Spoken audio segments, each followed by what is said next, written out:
কটনের ভালো মাল আছে। না ভালো দেখি কেমন একটাই আছে, কটন নয় সুতির নয়। আরে আপনি বাড়িতে যেটা না ভেলভেটের আমরা ব্যবসা করি না। এরকম বলে বলে ছোট চাদর না দিদি আপনি ভুল কথা বলছেন, আপনি বুঝতে পারছেন না। আমি কি খুলবো? ঠিক আছে দামটা করি। দেখাবো কি? 100 টাকা বলছেন, আমি 50 টাকা বলছি। দেখান দেখাবো? বাইরের মার্কেটে এই মাল পাবেন না, দেখুন 6-7 খাটের পুরো। আরে দিদি আপনি নিয়ে চলুন। আগে বলতে পারতেন, খুললাম না। অদ্ভুত মানুষ।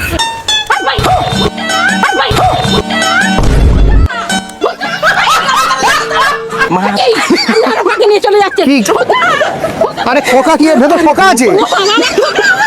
এর ভেতর কি খোকা আছে? আরে এটা চাদর আছে তো। আরে এটা চাদর আছে তো। আরে এটা তো সবজি, তো আমার বউ সবজি খাবে নিয়ে যাচ্ছি তাই।